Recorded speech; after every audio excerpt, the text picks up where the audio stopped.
चलिए सुनते हैं प्रेमचंद्र द्वारा लिखित कहानी अलग योझा, जिसे मानसरोवर भाग 1 से लिया गया है। भोला महतो ने पहली स्त्री के मर जाने के बाद दूसरी सगाई की तो उसके लड़के रघु के लिए बुरे दिन आ गए। रघु की उम्र उस समय केवल 10 वर्ष की थी।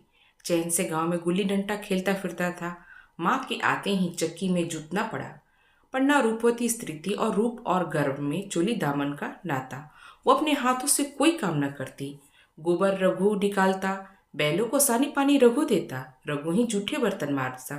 भोला की आंखें कुछ ऐसी फिरी कि उसे अब रघु में सब बुराइयां ही बुराइयां नजर आती। पन्ना की बातें वो प्राचीन मर्यादा अनुसार आंखें बंद करके मान लेता। रघु की शिकायतों की जरा सी भी परवाह उसे न रहती। नतीजा ये हुआ कि रघु ने शिकायत करना ही छोड़ दिया। किसके सामने रोए?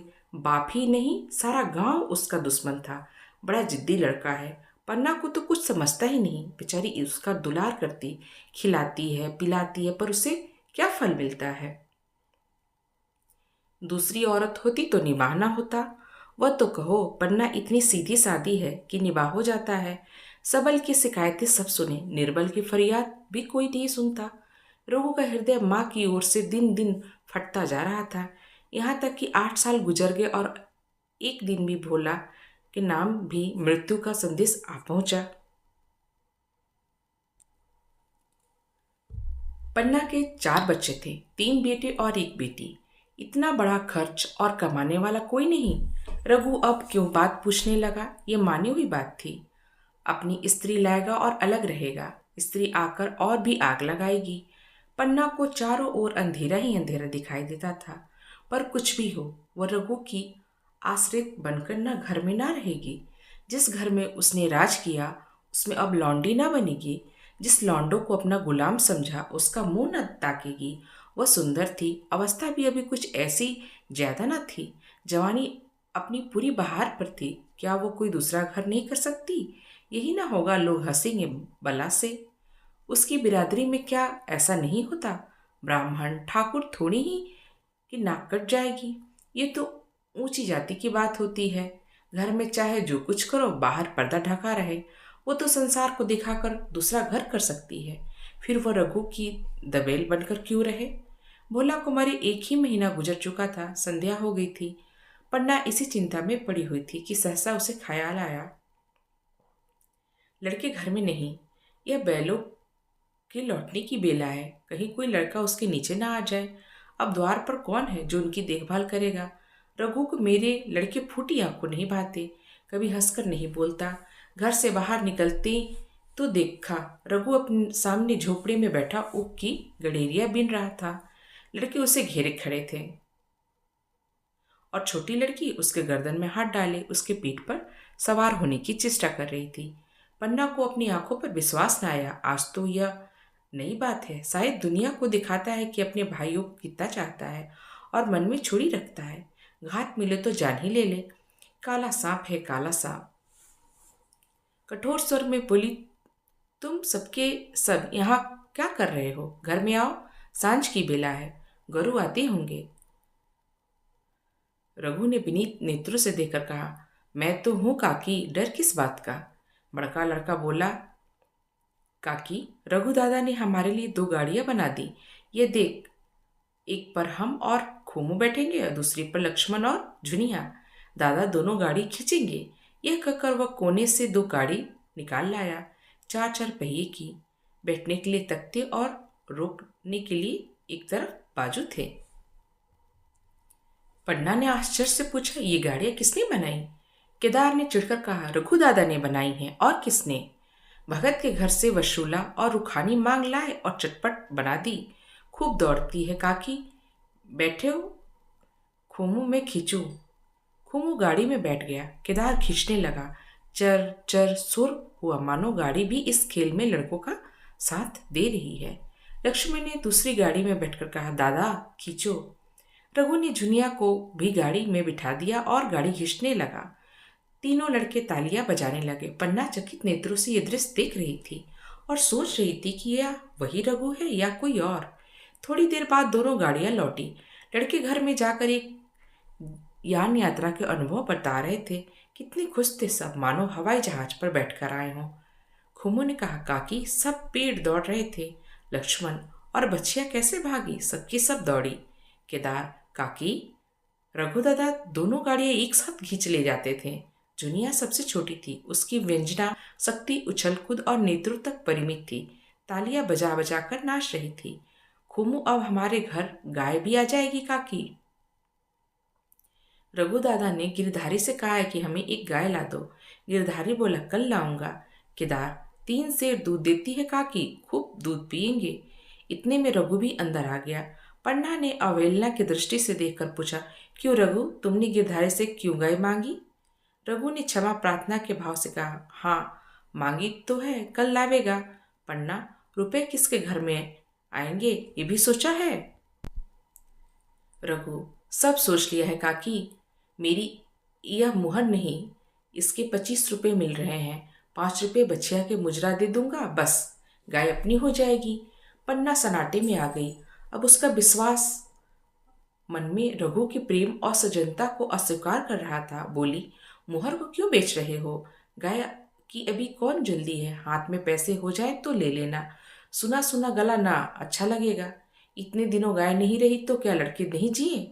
रघु दार्शनिक भाव से बोला, बच्चों के खाने पीने के ही दिन है काकी। इस उम्र में ना खाया तो फिर क्या खाएंगे? मुहर पहनना मुझे अच्छा भी नहीं लगता। लोग समझते हैं कि बाप तो मर गया, उसे मुहर पहनने की सूझी है। बोला, मैं तो गाय की चिंता में ही चल बसे। न रुपए आए न गाय मिली, मजबूर थे। रघु ने यह समस्या कितनी सुगमता से हल कर दी। आज जीवन में पहली बार पन्ना को रघु पर विश्वास आया। बोली, जब गहनों ही बेचना है तो अपनी मुहर क्यों बेचते हो? मेरी हंसली ले लो। रघु, नहीं काकी, वो तुम्हारे गले में अच्छी लगती है। मर्दों को क्या, मुहर पहनने या ना पहने। पन्ना, चल, मैं बूढ़ी हुई, अब हंसली पहनकर क्या करूंगी? तू अभी लड़का है, तेरा गला अच्छा ना लगेगा। रघु मुस्कुराकर बोला, तुम अभी से कैसे बूढ़ी हो गई? गांव में कौन है तुम्हारे बराबर? रघु की सरल आलोचना से पन्ना को लज्जित कर दिया। उसने रूखी मुरझाए मुख पर प्रसन्नता की लाली दौड़ गई। 5 साल गुजर गए। रघु का मेहनती, ईमानदार, बात धनी दूसरा किसान कोई न था। पन्ना की इच्छा के बिना कोई काम न करता। उसकी उम्र अब 23 साल की हो गई। पन्ना बार बार कहती, भैया, बहू को विदा करा लाओ, कब तक नैहर में पड़ी रहेगी? सब लोग मुझी को बदनाम करते हैं कि यही बहू को नहीं आने देती। मगर रघु टाल देता, कहता कि अभी जल्दी क्या है, उसे अपनी स्त्री के रंग ढंग का कुछ परिचय मुझ दूसरों से मिल चुका है। ऐसी औरत को घर में लाकर वो शांति में बाधा नहीं डालना चाहता। आखिर एक दिन पन्ना ने जीत करके कहा, तो तुम ना लाओगी? कह दिया कि अभी कोई जल्दी नहीं। तुम्हारे लिए जल्दी ना होगी, मेरे लिए तो जल्दी है। मैं आज आदमी भेजती हूँ। पछताओगी? कहा कि उसका मिजाज अच्छा नहीं है। तुम्हारी बला से, जब मैं उससे बोलूंगी ही नहीं तो वो क्या हवा में लड़ेगी? रोटियां तो बना लेगी, मुझसे भीतर बाहर का सारा काम नहीं होता। मैं आज बुलाने भेजती हूँ। बुलाना चाहती हो तो बुला लो, मगर फिर यह न कहना कि मेहरिया को ठीक नहीं करता, उसका गुलाम हो गया। ना कहूँगी, जाकर 2 साड़ियाँ और मिठाई ले आओ। तीसरे दिन मुलिया मैके से आ गई। दरवाजे पर नगाड़े बजे, शहनाई की मधुर ध्वनि आकाश में गूंजने लगी। मुंह दिखावे की रस्म अदा हुई। वो इस मरुभूमि में निर्मल जलधारा थी। गेहुआ रंग था, बड़ी बड़ी नोकीली पलकें, कपोलों पर हल्की सुर्खी, आंखों में प्रबल आकर्षण। रघु उसे देखते ही मंत्र मुग्ध हो गया। प्रातःकाल पानी का घड़ा लेकर चलती, तब उसका गेहुआ रंग प्रभात की सुनहरी किरणों से कुंदन हो गया, मानो उषा अपनी सारी सुगंध, सारा विकास और उन्माद लिए मुस्कुराती चली आ रही हो। मैके से जली भुनी आई थी। मेरा शौहर छाती फाड़कर काम करे और पन्ना रानी बैठी रहे, उनके लड़के रईसजादे बने घूमे। मुलिया से ये सब बर्दाश्त न होगा। ये किसी की गुलामी न करेगी। अपने लड़के तो अपने ही होते हैं, भाई किसके होते हैं? जब तक परनानी रघु को घिरे हुए हैं, ज्यों ही जरा सियाने हुए पर झाड़कर निकल जाएंगे, बात भी न। एक दिन उसने रघु से कहा, तुम्हें इस तरह गुलामी करनी हो तो करो, मुझसे ना होगी। रघु, तो फिर क्या करोगी? तू बता। लड़के तो अभी घर पर काम करने लायक भी नहीं। मुलिया, लड़के रावत के हैं, कुछ तुम्हारे नहीं। यही पन्ना है जो तुम्हें दाने दाने को तरसाती थी। सब सुन चुकी हूँ। मैं लौंडी बनकर ना रहूंगी। रुपये पैसे का मुझे हिसाब नहीं मिलता। न जाने तुम क्या लाते हो और क्या करते हो। तुम समझते हो रुपये घर ही में है, मगर देख लेना तुम्हें जो एक फूटी कौड़ी भी मिले। रघु, रुपये पैसे तेरे हाथ में देने लगूं तो दुनिया क्या कहेगी, यह तो सोच। मुलिया, दुनिया जो चाहे वो कहे, दुनिया के हाथों बिकी नहीं हूं। देख लेना भाड़ लिप कर हाथ काला ही करेगा। फिर तुम अपने भाइयों के लिए मरो। मैं क्यों मरूं? रघु ने कुछ जवाब न दिया। उसे जिस बात का भय था वो इतनी जल्दी सिर पर आ पड़ी। अब अगर उसने बहुत त्यों मथ्यो किया तो 6 महीने और काम चलेगा, बस। आगे ये डोंगा चलता नजर नहीं आता। बकरी की माँ कब तक खैर मनाएगी। एक दिन पन्ना ने महुए का सुखावन डाला। बरसात शुरू हो गई थी। बखार में अनाज गीला हो गया। मुलिया से बोली, बहू जरा देखती रहना, मैं तालाब से नहाऊं। मुलिया ने लापरवाही से कहा, मुझे नींद आ रही है, तुम बैठकर देखो। एक दिन न नहाओगी तो क्या होगा। पन्ना ने साड़ी उतार कर रख दी, नहाने न गई। मुलिया का वार खाली गया। कई दिन के बाद एक शाम को पन्ना धान रोप कर लौटी। अंधेरा हो गया। दिन की भूखी थी। आशा थी कि बहू ने रोटी बना रखी होगी, मगर देखा तो यहाँ चूल्हे ठंडा पड़ा हुआ है और बच्चे मारे भूख के तड़प रहे थे। पन्ना ने आहिस्ते से पूछा, आज अभी चूल्हा नहीं जला? केदार ने कहा, आज दोपहर को भी चूल्हा नहीं जला काकी। भाभी ने कुछ नहीं बनाया। पन्ना, तो तुम लोगों ने खाया क्या? केदार, कुछ नहीं। रात की रोटियां थी, खुमू और लक्ष्मण ने खाई। मैंने सत्तू खा लिया। पन्ना और बहू? केदार, वो पड़ी सो रही है, कुछ नहीं खाया। पन्ना ने उसी वक्त चूल्हा जलाया और खाना बनाने बैठ गई। आटा गूंथती रही और रोती थी। क्या नसीब है, दिन भर खेत में जली, घर आई तो चूल्हे के सामने जलना पड़ा। केदार का 14वां साल था। भाभी के रंग ढंग देखकर सारी स्थिति समझ आ रहा था। बोला, काकी, भाभी अब तुम्हारे साथ रहना नहीं चाहती। पन्ना ने चौंक कहा, क्या कुछ कहती थी? केदार, कहती तो कुछ नहीं थी, मगर उसके मन में यही बात। फिर तुम क्यों नहीं छोड़ देती? चाहे जैसे रहे, हमारा भी तो भगवान है। पन्ना ने दांतों से जीभ दबाकर कहा, चुप, मेरे सामने ऐसी बात भूलकर भी न कहना। रघु तुम्हारा भाई नहीं, तुम्हारा बाप है। मुलिया से भी कभी बोलो तो समझ लेना, जहर खा लूंगी। दशहरे का त्योहार आया। इस गांव से कोस भर एक पूर्व में मेला लगता था। गांव के सब लड़के मेला देखने गए। पन्ना भी लड़कों के साथ चलने को तैयार हुई, मगर पैसे कहाँ से आए? कुंजी तो मुलिया के पास थी। रघु ने आकर मुलिया से कहा, लड़के मिले जा रहे हैं, सबको 2-2 पैसे दे दो। मुलिया ने त्योरी चढ़ाकर कहा, मेरे पैसे घर में नहीं। रघु, अभी तो तिलहन बिका था, क्या इतनी जल्दी रुपए उठ गए? मुलिया, हाँ उठ गए। रघु, कहाँ उठ गए, जरा सुनो। आज त्योहार के दिन लड़के मेला देखने न जाएंगे? मुलिया, अपनी काकी से कहो पैसे निकाले, गाड़ कर क्या करेगी? खूंटी पर कुंजी लटक रही थी। रघु ने कुंजी उतारी और चाह के संदूक खोले कि मुलिया ने उसका हाथ पकड़ लिया और बोली, कुंजी मुझे दे दो, नहीं तो ठीक ना होगा। खाने पढ़ने को भी चाहिए, कागज किताब भी चाहिए, उस पर मेला देखने को भी चाहिए। हमारी कमाई इसलिए नहीं है कि दूसरे खाएं और मुझ पर दाव दें। पन्ना ने रघु से कहा, भाई भैया, पैसा क्या होगा? लड़के मेला देखने न जाएंगे। रघु ने झिड़क कर कहा, मेला देखने क्यों न जाएंगे? सारा गांव जा रहा है, हमारे लड़के न जाएंगे?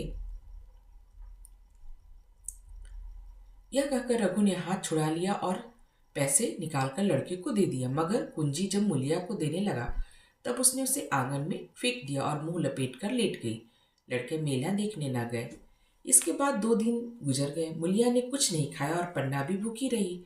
रघु कभी इसे मनाता तो कभी उसे, पर न यह उठती न वह। आखिर रघु ने हैरान होकर मुलिया से पूछा, कुछ मुंह से तो कह, चाहती क्या है? मुलिया ने धरती को संबोधित करते हुए कहा, मैंने कुछ नहीं चाहती, मुझे मेरे घर पहुंचा दो। रघु, अच्छा उठ, बना खा, पहुंचा दूंगा। मुलिया ने रघु की ओर आंखें उठाई। रघु उसकी सूरत देखकर डर गया। वो माधुर्य, वो मोहकता, वो लावण्य गायब हो गया। दांत निकाल कर आए थे, आंखें फट गई थी और नथुने फड़क रहे थे। अंगार से लाल आंखों को देखकर बोला, अच्छा तो काकी ने ये सलाह दी है, ये मंत्र पढ़ाया है, तो यहाँ ऐसी कच्ची नहीं। तुम दोनों ने छाती पर मुंह और फिर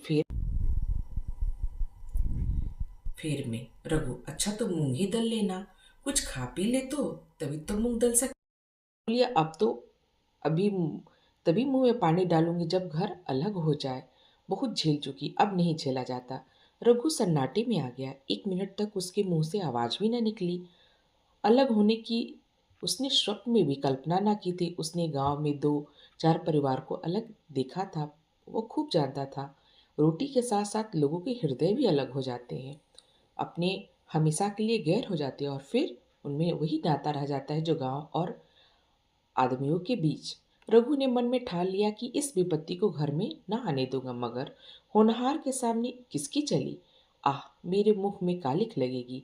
दुनिया यही कहेगी कि बाप के मर जाने पर 10 साल भी एक में निभा ना हो सका। फिर किससे अलग हो जाओ? जिन्हें गोद में खिलाया, जिनको बच्चों की तरह पाला, जिनके लिए तरह तरह के कष्ट झेले, उन्हीं से अलग हो जाओ? अपने प्यारों को घर से निकाल बाहर करो? उनका उसका गला फंस गया। कांपते हुए सर में बोला, तू क्या कहती है? मैं अपने भाइयों से अलग हो जाऊं? भला सोच तो, कहीं मुंह दिखाने लायक रहूंगा? मुलिया, तो मेरा इन लोगों से निभाना होगा। रघु, तो तू अलग हो जा। मुझे अपने साथ क्यों घसीटती है? मुलिया, तो मुझे क्या तुम्हारे घर में मिठाई मिलती है? मेरे लिए क्या ये संसार में जगह नहीं? रघु, जैसी तेरी मर्जी, जहाँ चाहे रहा। मैं अपने घर वालों से अलग नहीं हो सकता। जिस दिन इस घर में 2 चूल्हे जलेंगे उस दिन मेरे कलेजे के 2 टुकड़े हो जाएंगे। मैं ये चोट नहीं सह सकूंगा। मुझे जो तकलीफ हो वो दूर कर सकता हूँ। माल असाब की मालकिन है तू। अनाज पानी तेरे ही हाथ में है। अब क्या रह गया? अगर कुछ काम धंधा करना नहीं चाहती तो मत कर। भगवान ने मुझे समाई दी है, मैं तो तिनका तक उठा नहीं देता। तेरी ये सुकुमार हाथ पैर मेहनत मजदूरी करने के लिए बना ही नहीं गया है। मगर क्या करूं, अपना कुछ बस ही नहीं।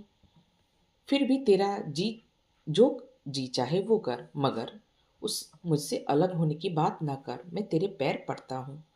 मुलिया ने सिर से आंचल खिसकाया और जाकर समीप आकर बोली, मैं काम करने से नहीं डरती, ना बैठे बैठे खाना चाहती हूँ, मगर मुझे किसी और की धौंस नहीं सही जाती।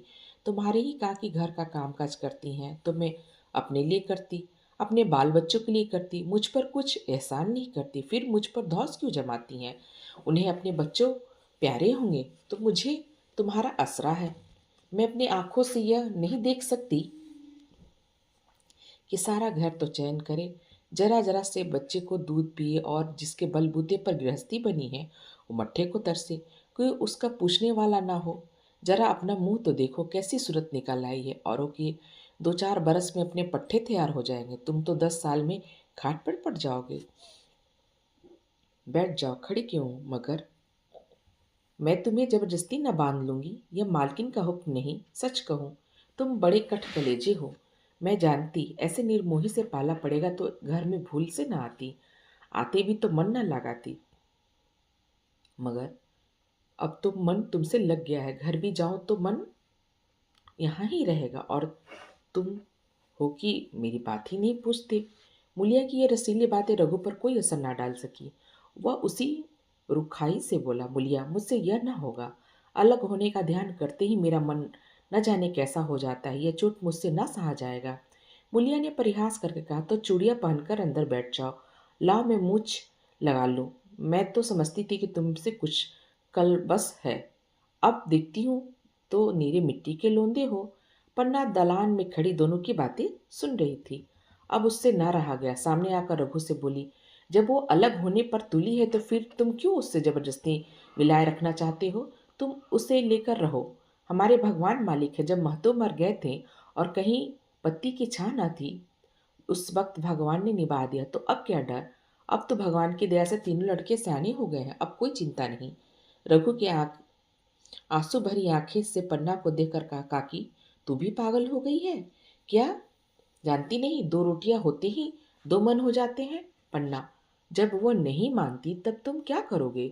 भगवान की मर्जी होगी तो कोई क्या करेगा? प्रारब्ध में जिसके साथ जो लिखा है वही होगा। अब उसकी यही मर्जी है तो यही सही। तुम मेरे बाल बच्चों के लिए जो कुछ किया वो भूल न सकती। तुमने इसके सिर पर हाथ न रखते तो आज पता नहीं इन लोगों का क्या होता, किसके द्वार पर जाते और क्या खाते। कहाँ भीख मांगते, तुम्हारा जस मरते तक तक गाऊंगी। अगर मेरी खाल तुम्हारे जूते बनाने के काम आए तो खुशी से दे दूंगी। चाहे तुमसे अलग हो जाऊं, पर जिस घड़ी पुकारोगे कुत्ते की तरह दौड़ी आऊंगी। या भूलकर भी ना सोचूंगी कि तुमने अलग होकर मेरा बुरा सोचा। जिस दिन तुम्हारा अनभल मेरे मन में आएगा उस दिन विष खा के मर जाऊंगी। भगवान करे तुम दूधो नहाओ पूतो पलो। मरते दम तक यही अशीष मेरे रोए रोए से निकलेगा। और लड़के भी अपने बाप के हैं तो मरते दम तक तुम्हारा पोस मानेंगे। यह कहकर पन्ना रोती हुई वहां से चली गई। रघु वही मूर्ति तरह बैठा रहा। आसमान की ओर टकटकी लगी थी और आंखों से आंसू बह रहे थे। पन्ना की बातें सुनकर मूलिया समझ गई कि अपने पौ 12 है। चटपट उठी, झाड़ू में घर में झाड़ू लगाई, चूल्हा जलाया और कुएं से पानी लाने चली। उसकी टीक पूरी हो गई थी। गांव में स्त्रियों के दो दल थे, एक बहुओं का और दूसरी सासों का। बहुएं सलाह और सहानुभूति के लिए अपने दल में जाती, सासें अपने में। दोनों की पंचायतें अलग अलग होती। मुलिया को कुएं पर 2-3 बहुएं मिल गईं। एक से पूछा, आज तो तुम्हारी बुढ़िया बहुत रोध हो रही थी। मुलिया ने विजय के गर्व से कहा, इतने दिनों से घर की मालकिन बनी हुई थी। राजपाट छोड़ते ही किसे अच्छा लगता है। बहन मैं उसका बुरा नहीं चाहती, लेकिन एक आदमी की कमाई से कहाँ बरकत होती है। मेरे भी तो खाने पीने पहनने ओढ़ने के दिन है। अभी उनके पीछे मरो, फिर बाल बच्चों हो जाएंगे, उनके पीछे मरो, सारी जिंदगी रोते ही कट जाएगी। एक बहू बुढ़िया ये चाहती है कि ये सब जन्म भर लौंडी बनी रहे, मोटा झोटा खाएं और पड़ी रहे। दूसरी बहू, जिस भरोसे पर कोई मरे, अपने ही लड़के की बात नहीं पूछे, पराये लड़कों का क्या भरोसा। कल इनके हाथ पैर हो जाएंगे तो फिर कौन पूछता। अपनी अपनी मेहरिया का मुंह देखेंगे, पहले ही फटकार देना अच्छा है, फिर तो कोई कलंक ना होगा। मुलिया पानी लेकर गई, खाना बनाया। रघु से बोली, जाओ नहा आओ, रोटी तैयार है। रघु ने मानो सुना ही नहीं, सिर पर हाथ रखकर द्वार की तरफ ताकता रहा। मुलिया, क्या कहती हूँ, कुछ सुनाई नहीं देता। रोटी तैयार है, जाओ नहा आओ। रघु सुन तो रहा था, क्या बहरा हूँ, रोटी तैयार है तो जाकर खा ले, तुझे भूख नहीं है। मुलिया ने फिर नहीं कहा, जाकर चूल्हा बुझा दिया, रोटी उठाकर छीके पर रख दी और मुंह ढककर लेट गई। जरा देर में पन्ना आकर बोली, खाना तैयार है, नहा धोकर खा लो, बहू भी भूखी होगी।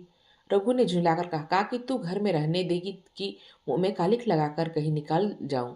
खाना तो खाना ही, आज ना खाऊंगा कल खाऊंगा, लेकिन अभी मुझसे ना खाया जाएगा। केदार क्या अभी मदरसे से नहीं आया? पन्ना, अभी तो नहीं आया, आता ही होगा। पन्ना समझ गई कि जब तक वो खाना बनाकर लड़कों को ना खिलाएगी और खुद ना खाएगी तो रघु ना खाएगा। इतना ही नहीं, उसे रघु से लड़ाई नहीं करनी पड़ेगी, उसे जली कटी सुनानी पड़ेगी। उसे ये दिखाना होगा कि मैं भी उससे अलग होना चाहती हूँ, नहीं तो वो चिंता में घुल घुल के प्राण दे देगा।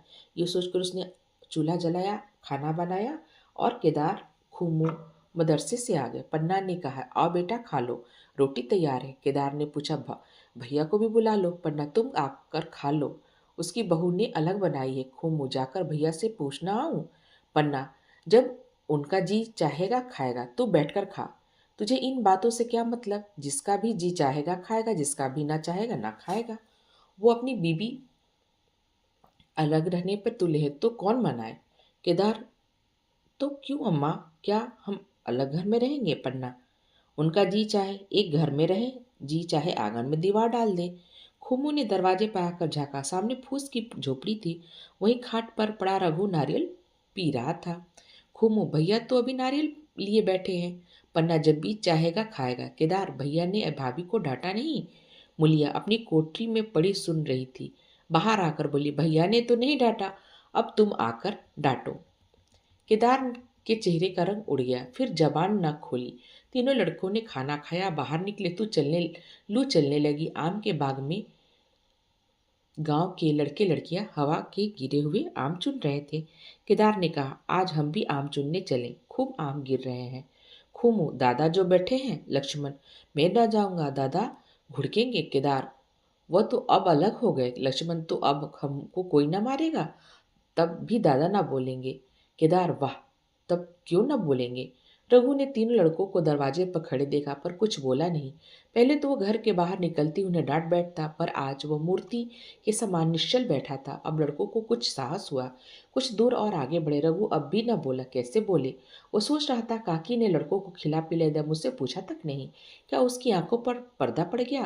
अगर मैंने लड़कों को पुकारा और ना आए तो मैं उनको मारपीट तो ना सकूंगा। लू में सब मारे मारे फिरेंगे, वहीं कहीं बीमार न पड़ जाए। उनका दिल महसूस कर रह जाता, लेकिन मुंह से कुछ न कह पाया। लड़कों ने देखा कि वो बिल्कुल नहीं बोले तो निर्भय होकर चल पड़े। सहसा मूलिया ने आकर कहा, अब तो उठोगे कि अभी नहीं? जिनके नाम का आप फाका कर रहे थे उन्हें मजे से लड़कों ने खिलाया और आप खाया, अब आराम से सो रही है। मोर पिया बात न पूछे, मोर सुहागिन नाव। एक बार भी तो मुंह से ना फूटा कि चलो भैया खा लो। रघु ने इस पर मर्मान्ता पीड़ा हो रही थी। मूलिया के इन कठोर शब्दों ने घाव पर नमक छिड़क दिया। दुखित नेत्रों से देखकर बोला, तेरी जो मर्जी थी वही तो हुआ, अब जा ढोल बजा। मूलिया, नहीं, तुम्हारे लिए थाली परोस बैठी है। रघु, मुझे चिढ़ा मत, तेरे पीछे मैं बदनाम हो रहा हूँ। जब तू किसी की होकर ना रहना चाहती तो दूसरे को क्या गरज जो तेरी खुशामद करे। जाकर काकी से पूछ, लड़के आम चुनने गए हैं, उन्हें पकड़ लाऊं? मूलिया अंगूठा दिखाकर बोली, यह जाता है? तुम्हें 100 बार गरज हो, जाकर पूछो। इतने में पन्ना भी भीतर से निकल आई। रघु ने पूछा, लड़के बगीचे में चले गए?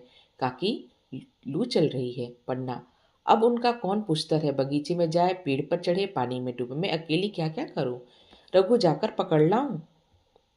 पन्ना, जब तुमने अपने मन ने नहीं जाना तो फिर मैं जाने को क्यों कहूं? तुम्हें रोकना होता तो रोक ना देते, तुम्हारे सामने ही तो गए होंगे। पन्ना की बात अभी पूरी भी ना हुई थी कि रघु ने नारियल कोने में रख दिया और बाग की तरफ चल पड़ा। रघु लड़के को लेकर बाग से लौटा तो मुलिया अभी तक झोपड़े में खड़ी थी। बोला, तू जाकर खा क्यों नहीं लेते?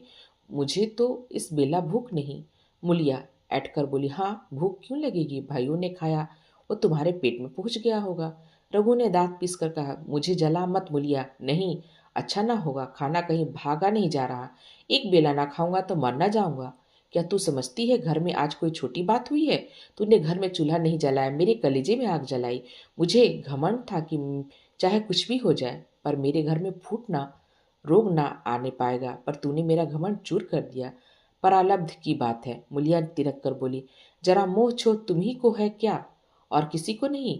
मैं तो किसी की तुम्हारी तरफ बिसुरते नहीं देखी।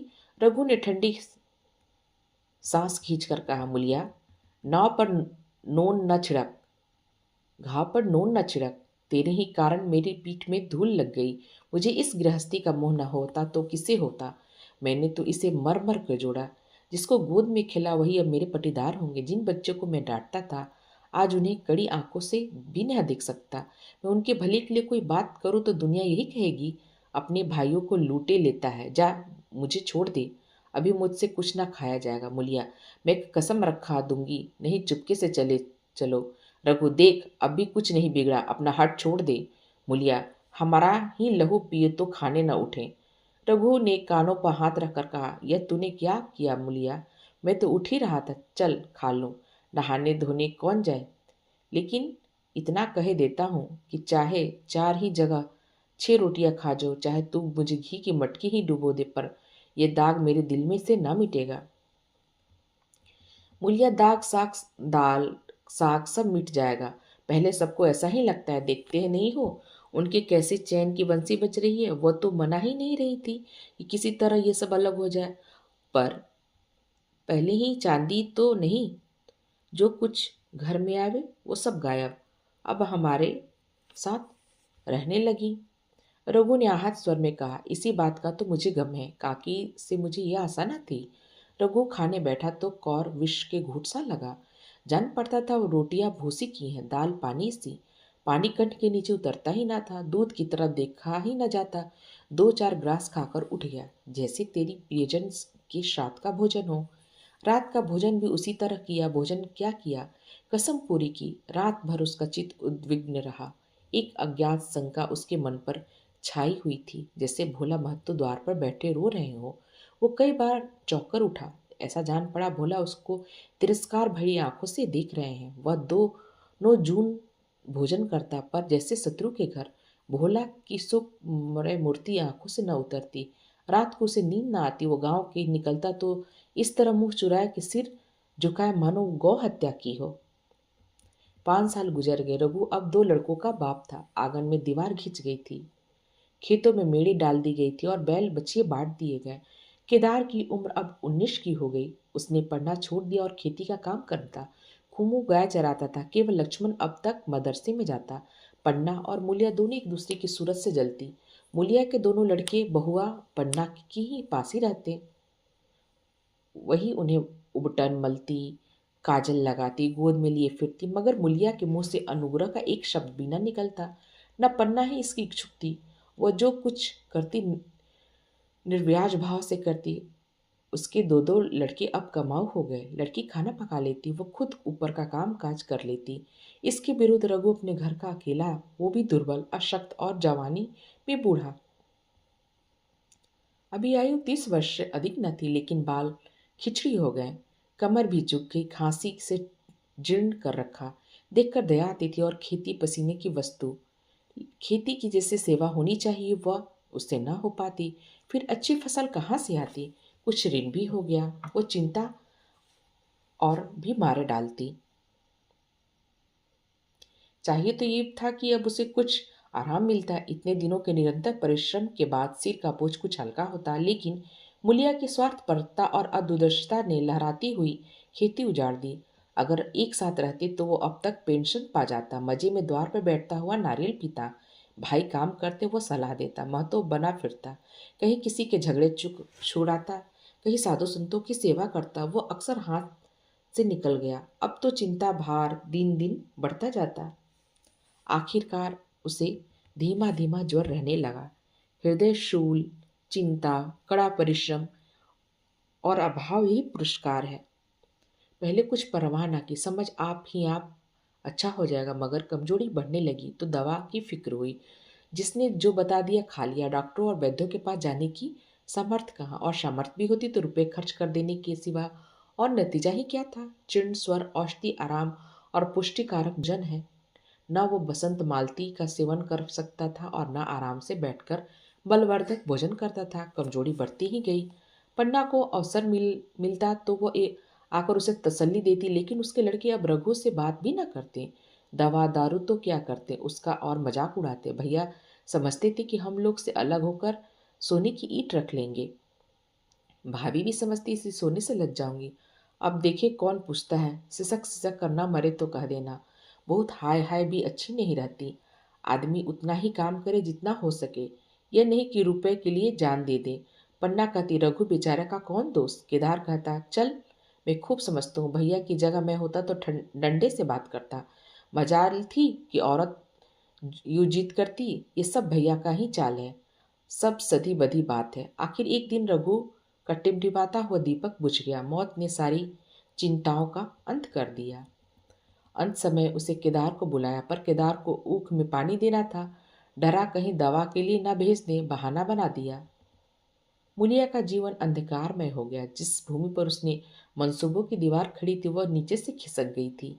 जिस खूंटी के बल पर वो उछल रही थी वह उखड़ गया। गांव वाले ने कहना शुरू किया, ईश्वर ने कैसा तत्काल दंड दिया। बेचारी मारे लाज के अपने बच्चों को लिए रोया करती। गांव में किसी को मुंह दिखाने का साहस न होता। प्रत्येक प्राणी उसे यही कहता मालूम होता, मारे घमंड के धरती पर पाँव न रखती। आखिर सजा मिल ही गई। अब इस घर में कैसे निर्वाह होगा? वो किसके सहारे रहेगी? किसके बल पर खेती होगी? बेचारा रघु बीमार था, दुर्बल था, पर जीता रहा, अपना काम करता रहा। मारे कमजोरी के कभी कभी सिर पकड़ के बैठ जाता और जरा दम लेकर फिर हाथ चलाने लगता। सारी खेती तहस नहस हो गई। उसे कौन संभालेगा? अनाज की डांटें खलिहान में पड़ी थी, ऊख अलग सूख रही थी। वो अकेली क्या क्या करेगी? फिर सिंचाई अकेले आदमी का काम तो नहीं। तीन तीन मजदूरों को कहाँ से लाए? गांव में मजदूर थे ही कितने? आदमियों के लिए खींचातानी हो रही थी। क्या करे क्या न करे? इस तरह 13 दिन बीत गए। क्रियाक्रम से छुट्टी मिली। दूसरे दिन सवेरे मुलिया ने दोनों बालकों को गोद में उठाया और अनाज मारने चली। खलिहान में पहुंचकर उसने एक को तो पेड़ से नीचे घास के नर्म बिस्तर पर सुला दिया और दूसरे को वहीं बैठाकर अनाज मारने लगी। बैलों को हाँकती थी और रोती थी। क्या इसलिए भगवान ने उसे जन्म दिया? देखते देखते क्या से क्या हो गया। इन्हीं दिनों पिछले साल भी अनाज मढ़ा गया था। वह रघु के लिए लोटे में शरबत और मटर की घूंगी लेकर आई थी। आज कोई उसके न आगे न पीछे, लेकिन किसी की लौंडी तो नहीं हूँ। उसे अलग होने का अभी पछतावा न था। एकाएक छोटे बच्चों का रोना सुनकर उसने उधर ताका तो बड़ा लड़का उसे चुमकार कर कह रहा था, भैया चुप रहो, चुप रहो। धीरे धीरे उसके मुंह पर हाथ फेरता और चुप कराने के लिए बिगल था। जब बच्चा किसी तरह चुप न हुआ तो वो खुद उसके पास लेट गया और उसे छाती से लगाकर प्यार करने लगा। मगर जब ये भी प्रयत्न सफल ना हुआ तो वो रोने लगा। उसी समय पन्ना दौड़ी आई और छोटे बालक को गोद में उठाकर प्यार करती हुई बोली, लड़कों को मुझे क्यों ना दे देती बहू, हाय हाय बेचारा धरती पड़ा रो रहा है। जब मैं मर जाऊं तो जो चाहे करना, अभी तो जीती हूँ, अलग हो जाने से बच्चे तो अलग नहीं हो गए। मुलिया ने कहा, तुम्हें तो छुट्टी नहीं अम्मा, क्या करती पन्ना। तो मुझे यहाँ आने की ऐसी जल्दी क्या थी, डांट मार ना जाती। तीन तीन लड़के तो हैं और किस दिन काम आएंगे। केदार तो कल ही मारने को कह रहा था, पर मैंने कहा पहले ऊख में पानी दे दो फिर आज मारना। मड़ाई मड़ाई तो 10 दिन बाद भी हो सकती है। ऊख किसी से ना हुई तो सूख जाएगी। कल से पानी चढ़ा हुआ है, परसों तक खेत पुर जाएगा, तब मड़ाई हो जाएगी। मुझे विश्वास ना आया। जब से भैया मरे हैं केदार को बड़ी चिंता हो गई। दिन में 100 बार पूछता है, भाभी बहुत रोती है ना, देख लड़के भूखे तो नहीं। कोई लड़का रोता है तो दौड़ा आता है, देख अम्मा क्या हुआ, बच्चा क्यों रो रहा है। कल रोकर बोला, अम्मा मैं जानता हूँ भैया इतनी जल्दी चले जाएंगे तो उनकी सिवा कर लेता, कहाँ जाए जगाए उठता। अब देखती तो हर पहर रात से उठकर काम में लग जाती है। खुमू कल जरा सा बोला, पहले हम अपनी ऊख में पानी दे देंगे तब भैया की ऊख में देंगे। पर केदार ने ऐसा डांटा कि खुमू के मुंह से फिर बात ना निकली। बोला, कैसी तुम्हारी और जैसी कैसी हमारी ऊख। भैया ने जिला ना लिया हुआ था तो आज या तो मर गए होती या फिर भीख मांगते। आज तुम बड़े उखवाले बने हो। यही उन्हीं का पुनः प्रताप है कि आज भले आदमी बन बैठे हो। परसों रोटी खाने को बुलानी गई तो मड़ैया में बैठी रो रहा था। पूछा क्यों रोता है तो बोला, अम्मा भैया इसी अलग योझा के दुख से मर गए। अभी अभी उनकी उम्र ही क्या थी, यह उस वक्त न सूझा, नहीं तो उनसे क्यों बिगाड़ करते। यह कहकर पन्ना ने मुलिया की ओर संकेतपूर्ण दृष्टि से देखकर कहा, तुम्हें वह अलग न रहने देता बहू। कहता है भैया हमारे लिए मर गए तो हम भी उनके बाल बच्चों के लिए मर जाएंगे। मुलिया की आंखों से आंसू जारी थे। पन्ना भी बातों में आज सच्ची वेदना, सच्ची संतावना, सच्ची चिंता भरी हुई थी। मुलिया का मन कभी उसकी ओर इतना आकर्षित न हुआ। जिनसे उसे व्यंग और प्रतिकार का भय था वे इतने दयालु और सुभिक्षु हो गए। आज पहली बार उसने अपनी स्वार्थपरता पर लज्जा आई। पहली बार आत्मा ने अलग ओझा पर धिक्कारा। इस घटना को हुए 5 साल गुजर गए। पन्ना आज बूढ़ी हो गई। केदार घर का मालिक है, मुलिया घर की मालकिन। खोमू और लक्ष्मण के विवाह हो चुके हैं, मगर केदार अभी तक कुंवारा है। कहता है विवाह न करूंगा। कई जगह से बात हुई, कई सगाई आई, पर उसने हामी न भरी। पन्ना ने कंपे लगाए, जाल फैलाए, पर न फंसा।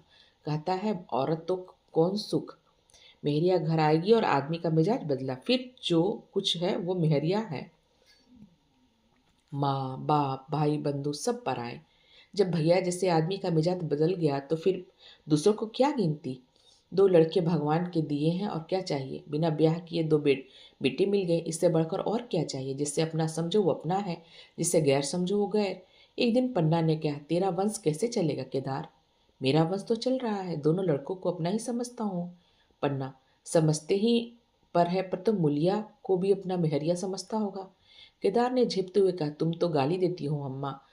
पन्ना, गाली कैसी, तेरी भाभी ही तो है। केदार, मेरे जैसे लठ गंवार को वो क्यों पूछने लगी। पन्ना, तो करने को कहा, मैं तो उससे पूछूं। केदार, नहीं अम्मा, कहीं रोने गाने न लग जाए। पन्ना, तेरा मन हो तो मैं बातों बातों में उनसे मन था लूं। केदार, मैं नहीं जानता, जो चाहे कर। केदार पन्ना केदार के मन की बात समझ गई। लड़के का दिल मुलिया पर आया था, पर संकोच और भय के मारे कुछ नहीं कहता। उसी दिन उसने मुलिया से कहा, क्या करूं बहू, मन की लालसा मन में ही रह जाती। केदार का घर बस जाता तो मैं निश्चित हो जाती। मुलिया, वह तो करने को ही नहीं कहता। पन्ना, क्या कहता है, ऐसी औरत मिले जो घर में मेल से रहे तो कर लूं। मुलिया, ऐसी औरत कहाँ मिलेगी, कहीं ढूंढो। पन्ना, मैंने तो ढूंढ लिया। मुलिया, सच, किस गांव की। पन्ना, अभी ना बताऊंगी। मुद्दा ये जानती हूँ कि उसे केदार की सगाई हो जाए तो घर बन जाए और केदार की जिंदगी भी सफल हो जाए। ना जाने लड़की मानेगी कि नहीं। मुलिया, मानेगी क्यों नहीं अम्मा, ऐसा सुंदर कमाओ सुशील वर और कहाँ मिल जाता। इस जन्म में कोई साधु महात्मा है, नहीं तो लड़ाई झगड़े के डर से कौन बिन ब्याहे रहता? कहाँ रहती है, मैं जाकर उसे मना लाऊं? पन्ना, तू चाहे तो उसे मना ले, तेरे ही ऊपर है। मूलिया, मैं आज ही चलूंगी, अम्मा उसके पैरों पकड़कर मना लूंगी। पन्ना, बता दूं वो तू ही है? मूलिया ला जाकर बोली, तुम तो अम्मा जी गाली देती हो। पन्ना, गाली कैसे, देवर ही तो है। मूलिया, मुझ जैसी बुढ़िया को वो क्यों पूछे? पन्ना, वो तुझी पर दांत लगाए बैठा है, तेरे सिवा कोई उसको नहीं भाती। डर के मारे कहता नहीं, पर उसके मन की बात मैं जानती हूँ। वैदव के शोक से मुरझाया हुआ मूलिया का पीत वदन कमल की भांति अरुण हो उठा। 10 वर्षों में जो कुछ खोया था वह इसी एक क्षण में मानो ब्याज के साथ मिल गया है। वही लावण्य, वही विकास, वही आकर्षण, वही लोच।